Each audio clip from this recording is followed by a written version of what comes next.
From Flourish DX, this is the Psych Health and Safety Podcast. With workplace mental health becoming a safety prerogative, this is the source of information on psychological injury prevention and health promotion. Hi, and welcome to the Psych Health and Safety Podcast. My name is Jason Denshi, and I'm one of the hosts of the show. The aim of the podcast is to rapidly increase the knowledge and application of psychological health and safety in workplaces worldwide. To help with this, we have regular guests from around the world who are leading the way in this important area. But before I introduce our guest and topic for today, allow me to introduce my co-host, Joel Mitchell. How are they, Joel? I'm feeling a little bit harassed this morning, Jason. It was just a difficult morning to get out of the house. Yeah, so harassed, we should just clarify for our listeners. You're not talking about harassed your by my colleagues, yeah. Harassed by my my 9-year-old who didn't want to get out of bed and get ready and go to school. Yeah, I actually had a similar issue with my 7-year-old this morning. So I even put a timer on because it's getting a bit ridiculous getting them ready for the school in the morning. And so you got 7 minutes, which I thought was actually quite a lot of time. But in the end, she ended up in her knickers eating her breakfast because she still wasn't dressed after 7 minutes. Yeah, it's almost like children don't have a good concept of time. Or urgency. Yeah, they don't care. No, they don't. No. What a life. I know. A carefree time. It's like subjective. It just doesn't exist when you're a kid. What a magnificent time to be alive. Yeah. But I am conscious of time today because we have actually kept our guests waiting. We both needed some caffeine to get us going this morning. We did. So let's get into it. We probably should. So I'd like to introduce our guest for today. Before joining academia, she was a quantity surveyor in the construction industry. She is the then coordinator of construction safety and wellbeing of the Cooperative Research Centre and senior lecturer and ArchDECRA research fellow at the School of Architecture and Built Environment, Queensland University of Technology. Well done. I really should have read this before. Probably. Yeah, okay. Give it a dry run. Yeah. Yes. Welcome to the podcast, Dr Carol Hon. Thank you for having me. No, great to have you on. This episode all originated from a LinkedIn post where your research was shared by one of our network, and I thought it was really interesting. So really stoked that you could join us today, Carol, and unpack that a bit more. Yeah, thank you for giving me the opportunity to share my research with a wider audience. Appreciate that. Yeah, well, hopefully the podcast gets more downloads than the journal gets downloaded. Well, actually, I shouldn't say I hope that. I'm hoping that this is a broader way to disseminate the information than typically is seen from journals. Maybe let's say it's a different audience. Look, I need my caffeine to kick in. Joelle, you can take it from here. Oh, I also need. Well, more caffeine for me. Carol, you're going to need to carry us today, I'm afraid. All right, Carol. Let's start with our easy questions. What podcasts do you like to listen to? I mainly spend my time listening to podcasts relating to my work and my research interests, so mainly related to mental health and the construction industry. I did talk to Jason that I watched a few episodes of your podcast, very interesting, and I found it very relevant to me. And I also would listen to construction teleology, the digital transformation, which is about building information modeling and how the construction industry is transforming. Fascinating. That's definitely not one we've heard before. It sounds like even more niche than what we do. I know. Who would have thought that was possible? Yeah, we'll have to find out who they are and we can compare stats. Yeah. Yeah, Google it. Yeah, the digital transition. No, we like a really nerdy podcast, don't we? From time to time. Yeah.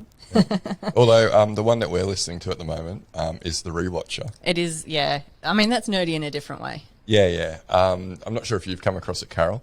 I reckon you're probably a similar vintage to us. So Joelle and I are both teenagers in the 90s. So Buffy the Vampire Slayer was kind of much like must-watch TV back then. And they've just brought out something called The Rewatcher, and Joelle put me onto it, and I'm loving it. And I hate that I have to wait back like in the 90s. Very, very nostalgic. Caffeine, come on. You're doing great. No. But that you have to wait a week to hear the next episode. Yep.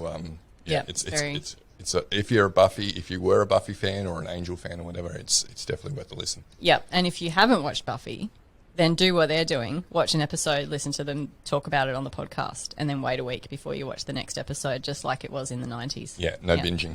No binging. Yeah. So one of them is older, like she's our age, and she is watching it again as an adult, and then the other one, I thought it was her sister, but now I think it might be her niece. It's her niece. Yeah, who was like a child and hasn't seen it before.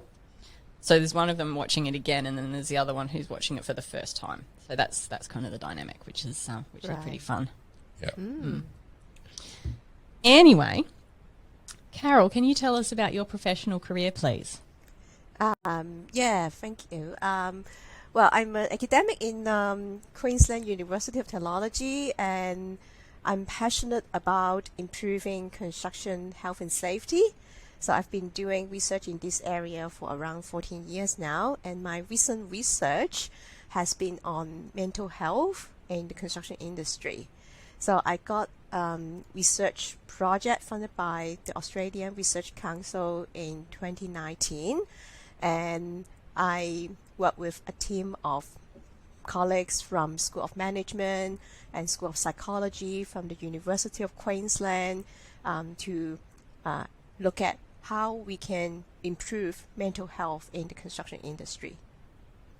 Yeah, and it's a really important area, because we know that suicides in construction workers is quite a bit higher than the rest of the population. So it is, from that perspective, a fairly at-risk group. And I think, it's definitely an area that needs more work and more research being done in that. So it's fantastic that you're taking on that challenge and that opportunity to really understand what's happening there and drive some improvement.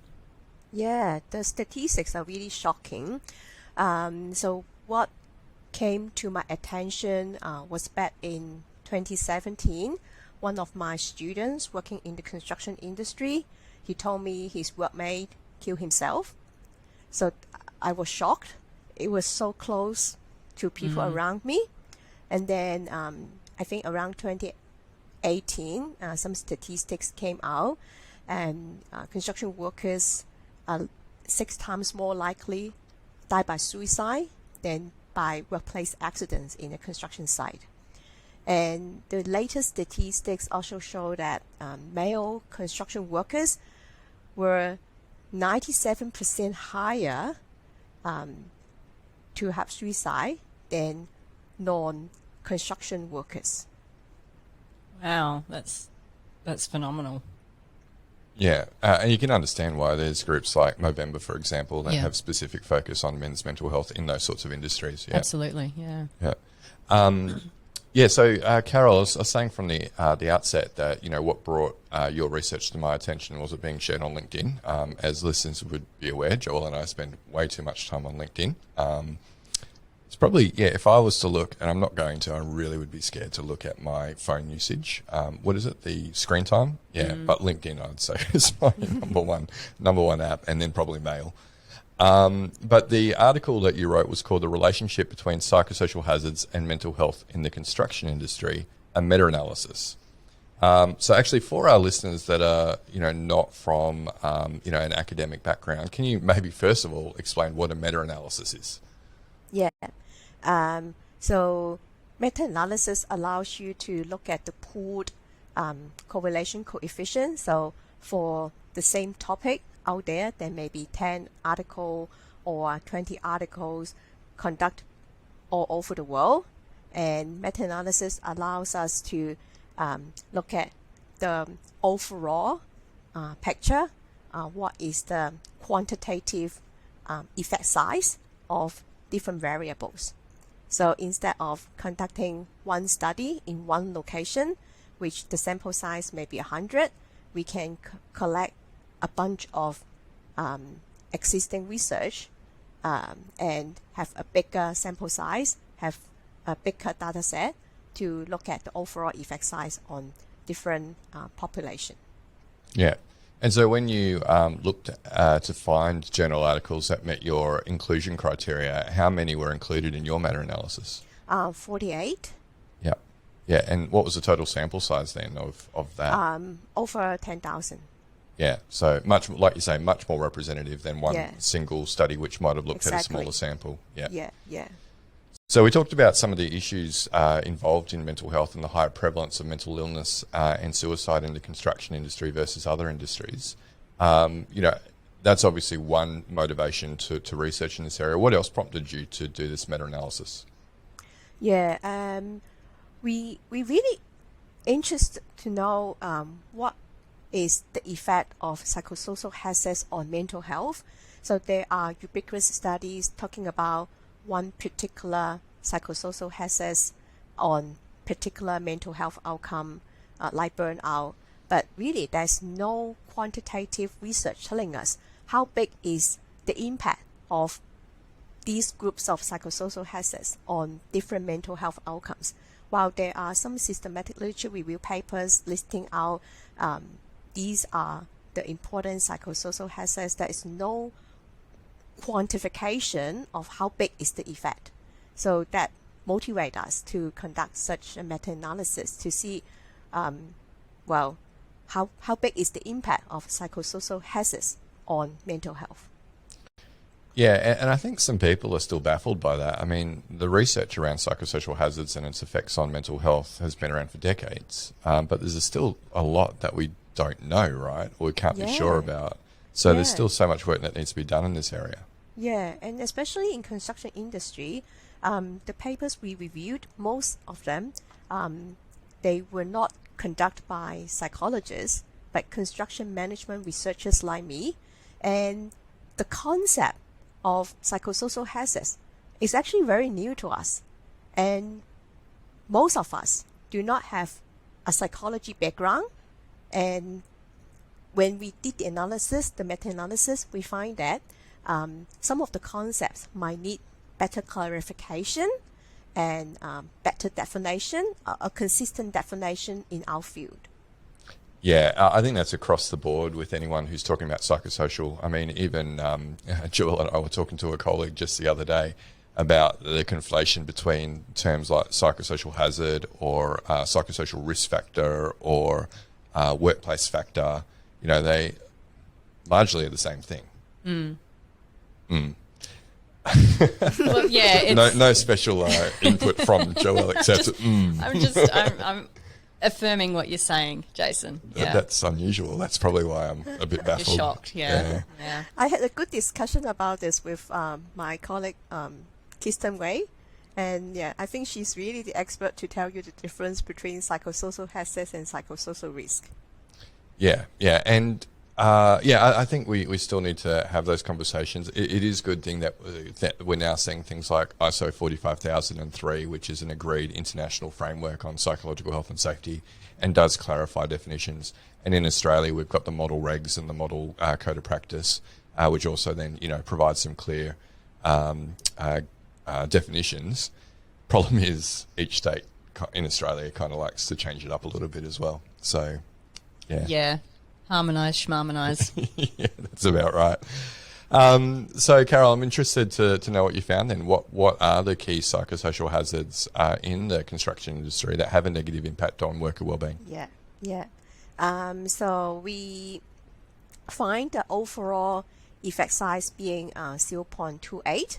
So we include 14 psychosocial hazards in the meta-analysis, and the overall being 0.28. And we also identified Carol, maybe just unpack that number. So what does that 0.28 actually mean? Yeah, so it means when you increase that, so it's about the correlation. It's how strong is the relationship between psychosocial hazards and the change in mental health. Yeah, and 0.3 from my stats memory is a moderate correlation? Only moderate, yes. So that means there are actually many, many other factors that will affect mental health other than psychosocial hazards. Yeah, and that was the cumulative of all 14 psychosocial hazards? Yes. That was the correlation? Yeah. Yes. Yeah. So if we break it down for individual psychosocial hazard, the strongest one being role conflict is 0.41. Yeah. Okay. That's the So higher than strongest. the average 0.41. Yes, Yeah. yes, Yeah. yes. Now that was the bit that really made your research of interest to me, because generally when we think about the psychosocial hazards that have the biggest impact on employee mental health, we automatically think work overload, occupational violence, bullying and harassment. But in this research, you found it was actually role conflict Yeah. that had the biggest impact. So for our listeners, how did you define role conflict? So you have different roles that they are of competing interests, and you can't do them at the same time. Yeah. So it was that came out as the number one. And I remember, in their commentary, there was someone that said, any expert would be able to tell you that. And like, really? No, everyone would be defaulting to work overload would probably be the biggest one beyond the bullying and occupational violence. Yeah. In fact, that's what we find from our interview. We interviewed 33 construction workers and site-based supervisors. And from our interviews, every interviewee talk about role overload. That's definitely the number one most frequently mentioned. Yeah. But when it came down to statistical significance or the quantitative impact, role conflict is the number one. Yeah, and that's something that definitely is something we've been standing on our soapbox for a while talking about. There is a difference between the presence of a psychosocial hazard and a risk to employee mental health based on the impact that it has. Yeah. And often people select into industries or roles where there are known psychosocial hazards. I mean, if you think about lawyers, if they were afraid of hard work and long hours, we wouldn't have a legal profession because that really is typical of the industry. But just because there is a psychosocial hazard present doesn't necessarily mean that that is the highest risk. It is really, looking at what is having an impact on well-being, which is different.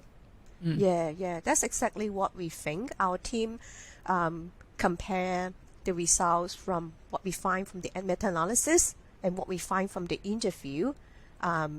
We think the difference between the importance or how frequently being mentioned of role overload versus role conflict, being you work in the industry, construction, and you accept it is role overload. That's the norm. That's your daily job. You mention it, but it doesn't really affect too much of your mental health well-being. Yeah, that's right. So, I think that's fascinating and really reaffirming that we're not crazy, Joelle, in terms of our assertions. Not about that anyway. No, we're crazy in other ways. Yeah, plenty of other ways, but not that. So, Carol, you mentioned your interview research, so I'd like to explore that a little bit more. So, this was an Australian Research Council funded DECRA project. Yeah. So you interviewed 33 construction workers and site supervisors, and this was about their perceptions of workplace psychosocial hazards and mental health. So can you give us an overview of what you found through those interviews? Yeah, right. So there are two parts in the interview. First of all, I want to ask the interviewees, how do they feel about mental health? How can they describe mental health? What does mental health mean to them? So we came up with different themes, and the first theme being they feel comfortable and safe. So safety is an important element in mental health. And the second theme being people's mind, a way of thinking. So it's kind of a processing, it's a thinking process. And the third theme we find is positive mood or emotions. So these are the three common themes our interviewees talk about their mental health. What does mental health mean to them?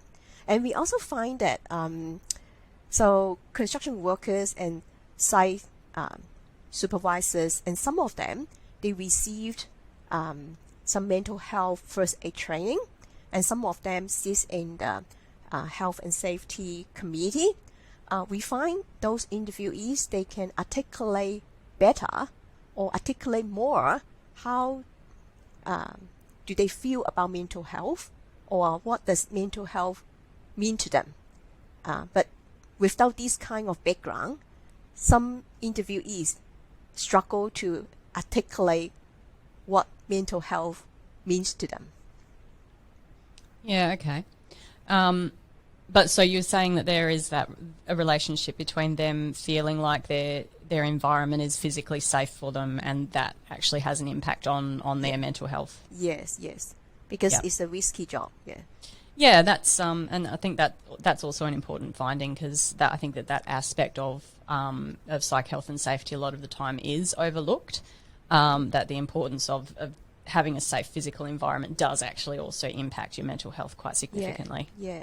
So the second part of my interview was on the perception of psychosocial hazards. So how do they feel about their work environment, and what are the psychosocial hazards that they encounter on a daily basis? And we identified 18 psychosocial hazards, and we classified them according to the job demand and job resources model. And we identified 6 unique or that's more related to the characteristics of the construction industry. And these are the safety concerns, really, because they're working in a dangerous environment, the tasks are high risk, and exposure to traumatic events. So when they witness some fatal accidents or injuries, that they got that traumatic experience, that also affect their mental health. And task interdependency, some trades can't come in until the other trades has finished. So really that led to lack of job control. And then the contract pressure and work overload, all these, yes. Yeah, okay. So I can see how they are quite unique to the construction industry, or I guess other. It's just at a different level of scale. Yes, it's just magnified a lot. Yeah, for sure. And so, what were the I guess the main findings then out of that or those 2 findings? What were your conclusions? Yeah. We find the most interesting conclusion from these interviews. We identified the interrelationships among these psychosocial hazards. So psychosocial hazards, they do not just stand alone by itself. They are all interrelated, and there would be cascading effect. If one happens, and it would triggers the other psychosocial hazards as well. I think that's something it emerged by itself. We didn't mean to find this, but it came out from the interviews, and that also comes as the foundation of our next step to develop a quantitative mathematical model, which we realized, okay, these psychosocial hazards, they are so interrelated. They some of them are actually related in a 2-way direction. One would lead to the other would lead to the first one as well. So that really affect our choice. What's the next for our research? So what's the modeling or statistical analysis that can shoot this scenario? Yeah. That has really significant implications, I think, to how psychosocial risk assessment is done within organisations at the moment. And I think I've been saying this for a while, but again, it's nice to have some research to back up what I've been saying, is that I guess the normal approach that organisations might take in doing a physical hazard risk assessment, in putting a line item on a risk matrix and assessing likelihood and consequence, applying controls to that single hazard, that's not really going to work for psychosocial hazards because of that interaction that's going on there. So that type of a model of using that normal risk matrix in the way that it's traditionally been used isn't appropriate for psychosocial hazard risk assessment. Yeah, absolutely agree. Excellent. Thank you. I'm glad you jumped on that, because I was like, whoa, Carol, Yeah. like, this is amazing. This is exactly what people need to hear. Yeah. So that's a fantastic finding, and we'll be very, very interested to see the results of the next iteration of your research around that that modelling. The other thing that I find really interesting about that is then when you look to control hazards, right? Yeah. So often, as you're saying, like when you're looking at physical hazards, but this is how people are looking at psychosocial hazards. They'll look at all of them independently and go, okay, work overload's a concern, role ambiguity is a concern, job insecurity, whatever, right? They're all concerns. What's our control for each of these? Without going, well, actually, let's fully understand the interrelation. We can go, well, if we're waiting for another trade, this has all these flow-on effects and creates all these other psychosocial hazards. And so really, if we address that one, we actually will be addressing all these other psychosocial hazards as well, or like mitigating them. And so that's, again, like, basic risk management, right? One control can actually address a number of psychosocial hazards. Yep. Yeah. But looking at what's most important, or what's the beginning of that chain reaction, like you say, with psychosocial hazards, how can we get to that top one? Because then we're going to have a lot less issues with all these other psychosocial hazards. Yeah. So in terms of priority, it's not just what is the biggest risk, but what is kicking off this chain reaction as well. Exactly. Yeah, so interesting, Carol. I'm so glad we've got you on. So for the maths nerds, Carol, you've alluded to this mathematical model for the impacts of psychosocial hazards on the mental health of site-based construction practitioners. So can you tell us a bit more about this? Yeah. It's the following step from our interview, and because we find that these psychosocial hazards, they actually interact with each other. That means the traditional classical statistical models would not be the best option, because traditional classical statistical models require these variables to be quite independent, and it can't cater for nonlinear relationship. So after careful consideration, we've chosen Bayesian Network analysis to build a Bayesian Network model, which allow us to consider complex interdependencies among variables and nonlinear relationship. And sample size would not be a problem because you can structure your model and you can put data to train the model, and it is looking at the probability instead of the traditional statistical analysis. So we developed the model based on a survey. So we conduct a survey. We collect data from 186 construction workers and site supervisors. And we put 11 psychosocial hazards into the model. And we provide the model with a predetermined structure based on a focus group. So after the interview, we had a group of experts from the construction industry to tell us from the 18 psychosocial hazards we identified from the interview, we narrowed down to 11 and come up with the direction, which one is related to the other. And we put it in the model, and we train the model using the survey data, and we identified that poor physical environment, contract pressure, and lack of co-worker support being the root nodes in the model. So these are the fundamental trigger points for the other psychosocial hazards. Yeah. What were they again, Carol, for our listeners? Because that's very important. So what were the root causes? Poor physical environment, contract pressure, and lack of co-worker support. Yeah. That contract pressure was an interesting one, because Chris Doyle actually mentioned that when we spoke to him. He did, yeah, and he was really talking about actually, well, we need to, when we're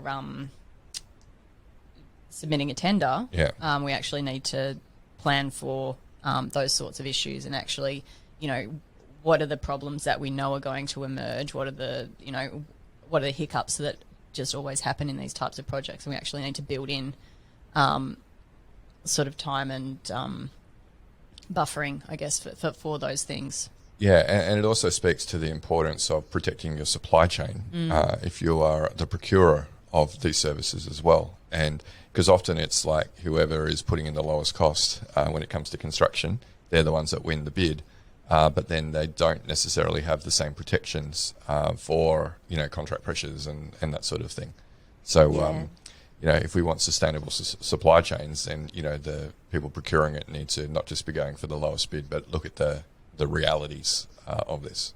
Yeah, and that really comes into, where there are those shared duties between parties under the Act, and how, as a client organisation, you're actually addressing that in collaboration with your suppliers as well to meet those duties. Yeah, because the physical working environment, right, that would already be largely looked at, or at least the risk management approach or the occupational health and safety management system that a company in your supply chain has, that would be evaluated. But are they looking at the pressure they're putting on their supply chain through the contract negotiation, or however the contract has been negotiated and set up? Yeah, and so how are you evaluating that through your tender process? Yeah. No, Carol, this is fascinating. This is actually, we've had a lot of great guests on, but this is a really fascinating conversation. This is, yeah. Maybe we're just nerds after all. Well, we are, but we also really like it when there's evidence that supports our hunches. Well, I'd say they're more than hunches. Yeah. Yeah. But we haven't had evidence. That's great to say hear. This is Yeah. a hunch. Yeah. Our observations and our anecdotal evidence. Can I call it that? Yeah. So thanks, Carol, for proving us right. This is great. We love it. So the Bayesian Network model is really fascinating. And when we control one variable, we find that when we control the lack of job control and change it to the most optimum status. So if you can have 100% of job control, what would change your mental health? So we identify there would be 8% improvement in the mental health status. That's the prediction of the model. But if we control a combination of 4 or 5 psychosocial hazards, we can improve up to 77% if we control 4. If we control 5, we can improve 88% of the mental health status. So are you saying that providing an EAP phone number may be less effective than controlling psychosocial hazards in improving work and mental health? I don't know. You didn't. I guess in your research you didn't directly compare the efficacy of or the impact size of the two, so The you can EAP, probably not make that assumption. Let's not. Let's not make jumps. Yeah, but that's amazing. Like that is a huge impact and improvement by focusing systemically right on the design of work rather than just giving people resilient skills or self-care skills. It shows that the employee can have a direct impact on the well-being of their employees by what they're asking people to do. Yeah. So the 4 key variables I identified being lack of coworker support, lack of job control, role conflict, and job insecurity. So these 4 together, if we can improve them as a bundle, then we can achieve the probability of 77% of good mental health. Yeah. That's the model prediction. Yeah. If we can improve also the poor physical environment as the 5th variable, then it can improve the mental health status of the workers up to 83%. It's interesting that that's the 5th one, right? And it's the big 4 you're saying, which will have the biggest impact. Because I was at a sustainability conference talking on a panel last week, and there was someone from the construction industry talking about how great their physical environment was, right? There's a lot more prefabrication happening in construction rather than it being done on site, and they're saying we can control the physical environment a lot better doing it that way. But that was their control. They weren't thinking about the other 4 psychosocial hazards, which is saying are the ones that we should focus on first. Yeah, but you touch on a very important area. So construction industry is undergoing the 4th industrial revolution. We call it building 4.0 or construction 4.0. And that's the exciting time ahead. It is really the time to think about how we can do work redesign, how we can build things in a different way that can actually better control the psychosocial hazards in such a new work environment. Yeah, no, it's exciting. And obviously more companies are thinking about ESG and sustainability, and we just need them thinking not just about the environmental sustainability, but the sustainability of their people strategy as well. Yeah, I wonder if that interacts with job insecurity as well, though, that the industry is going through this sort of revolution at the moment, and what that means for the people who are in those more traditional trade-based roles, and they're actually looking at how the industry is evolving and what does that actually mean for their job security into the future. Yeah, so prefabrication, well, we think people would, when technology comes, there's always a need to upskill or retraining, but it doesn't mean that the number of jobs will be reduced. So just people would need to be more flexible and maybe do something different.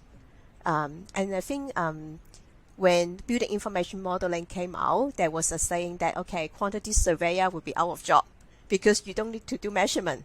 You've got the BIM model, which gives you the quantity, so there's no job for you.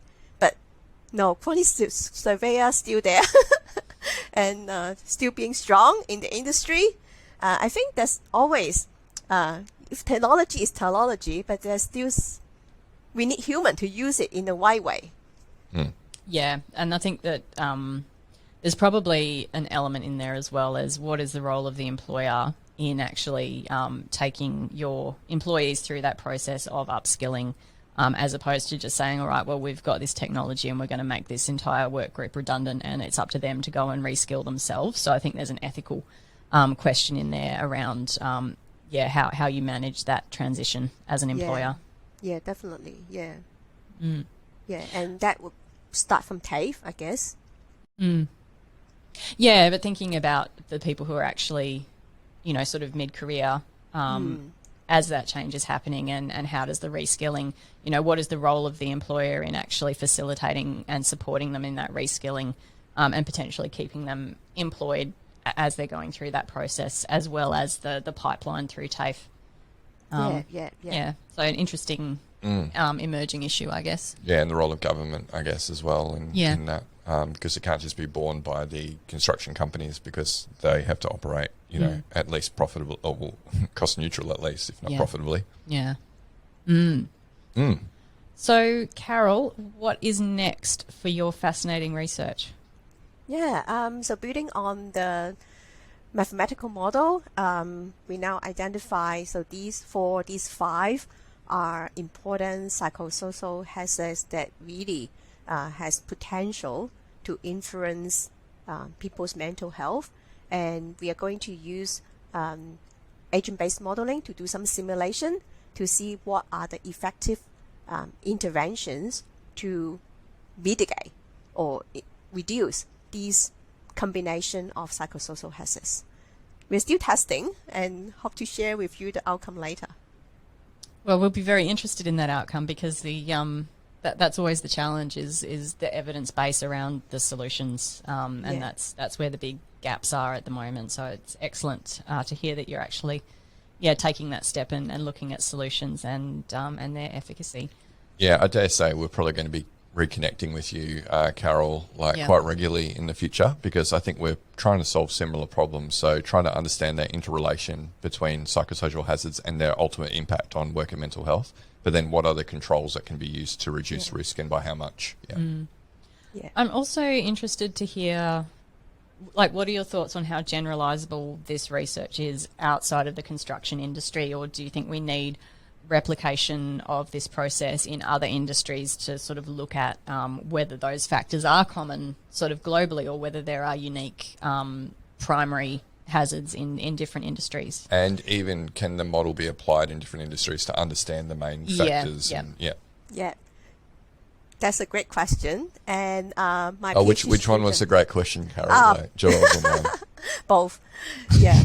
You just piggybacked on my question. I don't know. I thought my question was better. And I think Carol's just like covering up now. Whatever. Yeah. Yeah, so the PhD student working on this project, Yan, she's now working with Kirsten as a research assistant, and Kirsten got a big data set from Workplace Health and Safety Queensland, and she's going to build the Bayesian Network model for different industries. Yeah, fantastic. Yeah. No, we'll definitely be in touch about that, Carol. Like, We will. That's Yeah. very interesting. Yeah. Hey, Carol, like, seriously, sometimes there's just topics which I think, yeah, they're okay, yeah, I wonder where this goes, and then they just end up being amazing. And this has been one of those ones where I've really enjoyed myself and really enjoyed nerding out with you and Joelle. What, if you think, obviously you're interested, particularly in the construction industry, given your background, you're obviously very interested in mental health outcomes as well. So looking into the future, what are your hopes for the future of workplace mental health in the construction industry? I hope there can be higher mental health literacy, as that reflected from the interview. Those who had mental health awareness training, they could articulate mental health in a better way. And I think it's not just about awareness, there need to be more training, and this is no longer a stigma. So I really hope in construction industry, we all can have a higher level of mental health literacy. Yeah, we totally agree, and that's generally where we start. You know, there's a lot of companies, particularly now with the regs coming in, first of all in New South Wales, you know, they're looking to do psychosocial risk assessment because it is a regulated activity. However, you need to build that literacy first. You know, what's this job demands that you're telling me to think about, or role ambiguity? You know, what the heck is this? So it's broader than just understanding mental health and mental illness. It's also understanding psychosocial factors, and that's throughout an organisation, not just at the the functional team level or just at the employee level. Line managers need to be cognizant of this stuff as well. So definitely agree. That's a good place to start. And do you have any words of advice for listeners who are wanting to work in the field of psychological health and safety? Oh, go for it. This is exciting time ahead. With Industry 4.0 and with the digital transformation, construction industry moving to advanced manufacturing, automation, robotics, it really opens a new way to how things should be built, how the work environment should be structured. And I think there's lots of opportunity to better manage psychosocial hazards in the workplace, in construction industry. Well, we certainly agree with that. Yeah, and there's definitely a skills shortage in this space at the moment. Yes, so big time. If you want to upskill, great time to do it. Yep. Yeah. Carol, again, awesome having you on. Thank you so much for your time. We'll definitely be popping a link to your research paper in the show notes. Yes. Yeah, excellent. Thanks so much. Thanks for having me. Great. Listeners, that brings us to the end of if you're a geek like me and Joelle, a very... We really nerded out in this one. Big one, yeah. So, you would have enjoyed that episode if you're anything like Joelle and myself. So remember, if you prefer to watch these conversations rather than just listen to them, you can catch that on the Flourish DX YouTube channel. We also take some of the best clips, and there's some very poignant bits in this conversation today that we'll be putting on the LinkedIn channel for Flourish DX. While you're over on LinkedIn, again, Joelle and I are on there all the time, seeing great information being disseminated regularly from the likes of Carol. So check us out over there and make sure that you connect with us if you want to continue the conversation. But that's it, listeners. We'll catch you next episode. You've been listening to the Psych Health and Safety Podcast. To stay up to date with the latest on psychological injury prevention, follow Flourish DX on LinkedIn and subscribe to the Psych Health and Safety Podcast at www.psychealthandsafety.com.